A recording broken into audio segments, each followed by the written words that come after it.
चार भाइयों की दुल्हन भाग 6। वैदेही हॉल तक आई तो उसने देखा कि वहां उसके दोनों पति बैठे हुए थे, साथ में उसकी सास और ससुर भी थे। ये दृश्य देख वैदेही के कदम रुक गए। जैसा उसने सोचा था कि अपनी मां से मिलने के लिए हॉस्पिटल जाएगी, वह सब कुछ भूल गई।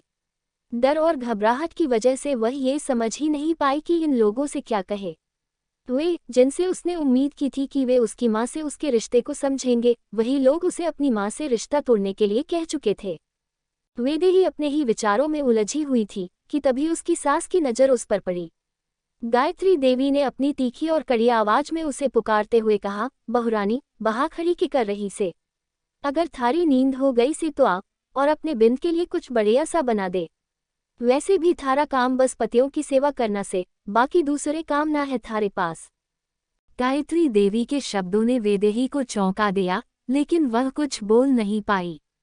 उसने सिर झुकाकर हाँ में सर हिलाया और धीरे से शौर्य और शान की तरफ एक नज़र डाली, फिर पूछा, हम क्या बनाएं माँ? उसकी आवाज में हल्की सी झिझक थी, जैसे कोई बड़ा निर्णय लेने से पहले वह सोच रही हो। गायत्री देवी ने उसे घूरते हुए तीखे स्वर में कहा, ते थारे बिंद ने पसंद आए तो वही बना, और ध्यान रखना, इसमें कुछ गलती नहीं होनी चाहिए। वैदेही के मन में घमासान मचा था। एक तरफ उसका सास ससुर थे, जो उसकी मां से रिश्ते को लेकर उसे सारे रिश्ते खत्म कर देने का पहले ही बोल दिए थे, और दूसरी तरफ उसके पति, जो शायद ही उसे कभी पूरी तरह से समझ पाएंगे। शौर्य और शान की तरफ उसकी नजरें एक अजीब सी उम्मीद और निराशा से भरी हुई थी। वह चाहकर भी कुछ नहीं कह पा रही थी। वैदेही ने घबराते हुए किचन की ओर कदम बढ़ाए, लेकिन उसकी सोच की उलझन और दिल का दर्द उसे हर कदम पर महसूस हो रहा था। उसे समझ नहीं आ रहा था कि इन सभी के बीच अपना सही रास्ता कैसे चुने। क्या ये वह समय था जब उसे अपनी मां से अपना रिश्ता फिर से मजबूत करना चाहिए था, या फिर जो हो रहा था उसे चुपचाप सहन कर लेना चाहिए था? उसके कदम धीरे धीरे किचन की ओर बढ़ रहे थे, लेकिन उसका दिल कहीं और था। वह चाहती थी कि उसके पति समझें, उसकी सास की बातों को नज़रअंदाज कर दे, लेकिन वह जानती थी कि यह सब इतना आसान नहीं था। वैदेही ने जाकर अपनी पसंद से 1 घंटे में कुछ डिश तैयार कर ली। मेड की मदद से उसने सब कुछ टेबल पर सजा दिया। अब तक वहां अर्जुन और आदित्य भी आ चुके थे। वैदेही ने सभी को खाना परोसा और डर भरी निगाहों से देखती रही, ये सोचते हुए कि कहीं कोई गलती न हो जाए। उसे डर था कि अगर कुछ गलत हो गया तो उसके पति और सास उसे जरूर डांटेंगे। लेकिन उसकी सोच से उलट, उसने जो भी खाना बनाया था, सभी को वह पसंद आ गया। सभी ने पेट भरकर नाश्ता किया। वैदेही ने डरते हुए हिम्मत जुटाकर अपनी सास से कहा, माँ, मुझे एक बार हॉस्पिटल जाना है। गायत्री देवी ने उसे तीखी नजरों से घूरते हुए कहा, हॉस्पिटल? वो क्यों, बिंदरी?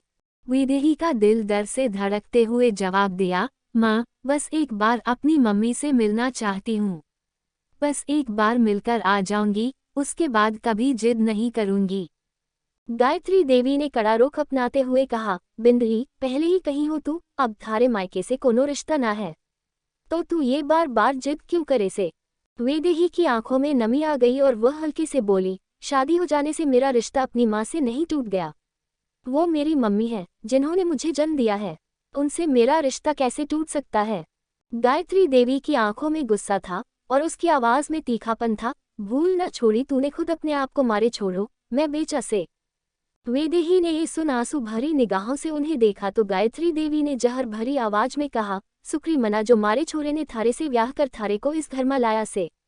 अगर बिना शादी के तुझे घर लाते और तुझे इस्तेमाल करते तब थारा क्या होता? इसीलिए ये मम्मी मम्मी करना बंद कर और इस घर को वारिस देने की तैयारी कर। वैदेही की आंखें भर आईं, उसकी आत्मा को गहरी चोट लगी। उसकी सास की बातें उसे गहरे तक महसूस हुईं। वह जानती थी कि उसकी मां से मिलना एक अपराध की तरह था, लेकिन उसके दिल में एक मां के लिए गहरी चाहत थी, और वह जानती थी कि यह रिश्ता अपनी जड़ों से कभी नहीं टूट सकता। वैदेही ने आंसू भरी नजरों से अपने सभी पतियों को देखा। वे खामोश थे, जैसे वैदेही के आंसुओं से उन्हें कोई फर्क ही नहीं पड़ता था। उसकी आंखों में तैरती नमी को उसने तेजी से पोंछा, और फिर वह अपनी सास की तरफ मुड़ी, जहां वह तनी हुई सी बैठी थी।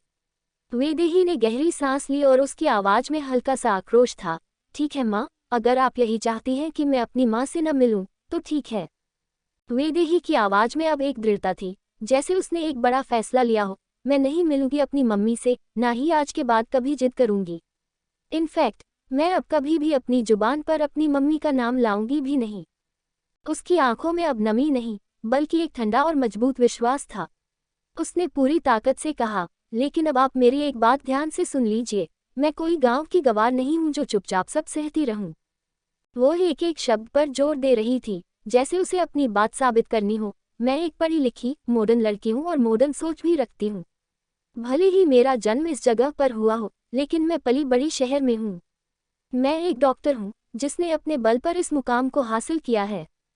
उसकी आंखों में एक दर्द था और आवाज में एक तीखा जहर था।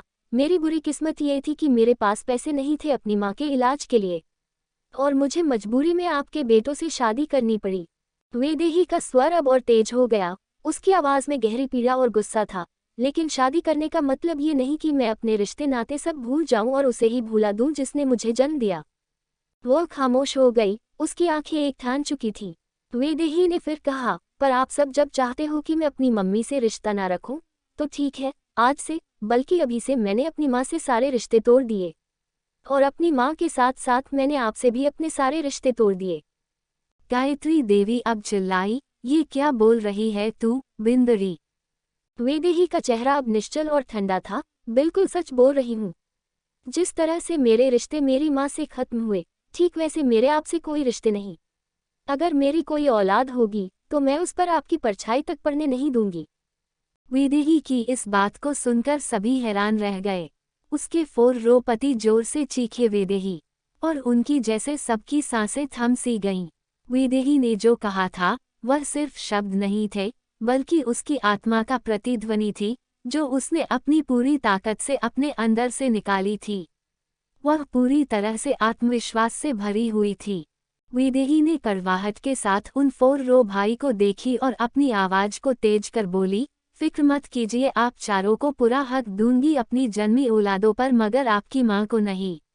वैदेही की इस बात पर सभी के चेहरे पर चुप्पी पसरी हुई थी, और वैदेही ने धीरे धीरे एक गहरी सांस ली, फिर सिर झुकाए बिना वहां से बाहर की तरफ कदम बढ़ाए।